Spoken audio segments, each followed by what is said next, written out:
Welcome back to the Film and TV channel. You're all staying safe and well. And today we have a film review. A 12A certificate, 131 minutes, a little bit long this one, but it might be worthwhile. And Mr. Denzel Washington is involved. He's not on the screen, but he's involved. So we're going to have a look at a film called A Journal for Jordan. So please join me for that. We're now monetized on the channel, so if you can follow any of the links on the ads or watch the ads, it does help the channel going forward if anything's of interest to you, of course. And it also helps my little sister channel, my Citizen channel, my football channel as well. If you can do that, that'd be great. And please let your friends know. Any thumbs ups are great if you enjoy this. I try and inform and entertain on these reviews and information vlogs on film and TV. So you can press that notification button as well if you want to know when these things are coming out. That'll be great. And tell your friends. Yeah, A Journal for Jordan, 25 million budget. So in this day and age of COVID, that's not too bad. 12A certificate. A romantic drama. It's obviously based on an actual story. Directed and co-produced by Denzel Washington. A screenplay written by Virgil Williams. Based on a memoir, not book, a memoir. Journal for Jordan, a story of love and honour by Dana Kennedy.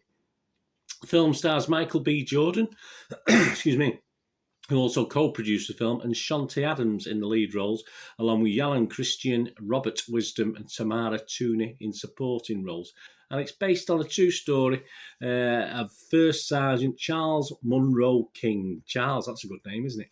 Is deployed in Iraq. He keeps a journal of love and advice for his infant son. Sharing this journal with his son, his fiancée, Dana Kennedy, reflects on an unlikely yet powerful romantic relationship with him. So, is it any good? Obviously, it reads nice, doesn't it? It reads as a nice thing. It reminds me of other things in a loose way, perhaps something like The Notebook, stuff like that. Rotten Tomatoes, only a 42% positivity rating, though, very mean. 42% based on 57 reviews, and it only gets an average rating of just 5.2 out of 10, so that doesn't bode too well, does it? That's 23 fresh and 34 rotten, so obviously far more rotten reviews for this. The site's consensus reads, A Journal for Jordan's affecting fact-based story stumbles on screen thanks to Denzel Washington's undistinguished direction and overly sentimental approach. Not good, but the audience liked it. In fact, the audience pretty much loved it, to be honest with you. 4.7 out of 5, so the Rotten Tomatoes audience, 9.4 out of 10. They're more impressed, and they say their consensus, a moving true story that's beautifully told. A Journal for Jordan earns the audience's tears honestly. Okay. Metacritic, though, there again, we're coming back to Metacritic. These films are looking at a film as a film. I look at it as a film as something to entertain me as well.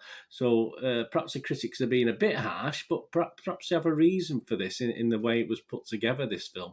In Metacritic, just 42 out of 100, so 42. It's not great. That's based on 20 reviews. 3 positive, 16 mixed, and 1 negative. And it scored anywhere between 15 out of 100, and 63 out of 100. The playlist Nick Allen, he scored it, pardon me, scored it 42. As the overly long movie becomes about 130 minutes of his own propaganda, Washington romanticised an ideal of a man that has never actually existed instead of a human being who did. Interesting. Yeah, we'll get on to that in my little views about the man and the person, the real life against what perhaps was real and what wasn't. Washington Post Pat Perdue, give it 60 though. She was a bit kinder. Despite a storyline that covers such fraught historical events as 9/11 and the Iraq War, the movie is too tidy to ever really feel like a living, breathing thing. So again, a good score, not a bad score, but not in the greatest words. Internet Movie Database, this is it. Well, obviously the Rotten Tomatoes audience loved it, didn't they?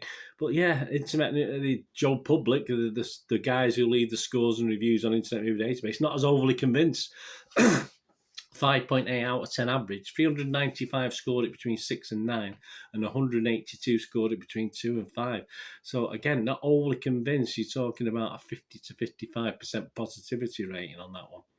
Which is not high. And that brings me on to me. Yes, I must admit, I am not going to agree with the Rotten Tomatoes audience who give it 4.7 out of 5. I was disappointed, guys. I thought this was a struggle, certainly at the time it took as well.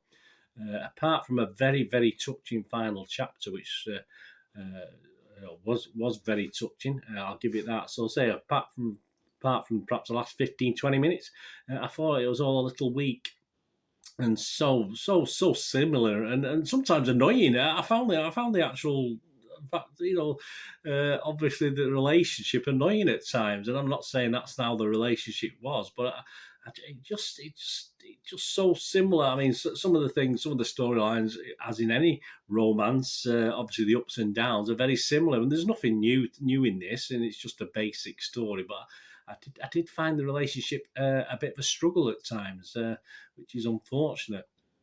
I'm sure I wasn't supposed to feel little for the lead character, the lead male character. I don't think some people have praised Jordan for the role. I didn't. I couldn't get into him at all. I thought it was pretty poor. He's obviously asked to play a role and he played it, but he certainly didn't. I didn't find him very investable at all, which is such a shame for such a sad ending to the character. Obviously, Charles King. But based on this screenplay and this script, I didn't particularly like him. I'm sorry, I just didn't invest in the guy. Obviously, I felt a little less for his fiance. I obviously felt a little bit more, but I just felt this film had him as a little bit controlling. Perhaps the Marine in it. I'm not too sure, but as portrayed in the script anyway, how the real man was, I do not know. But I can only go on what I've seen on this screen. I didn't like the character. I didn't like the person that was portrayed. So whether they've done it rightly or wrongly, I have no idea.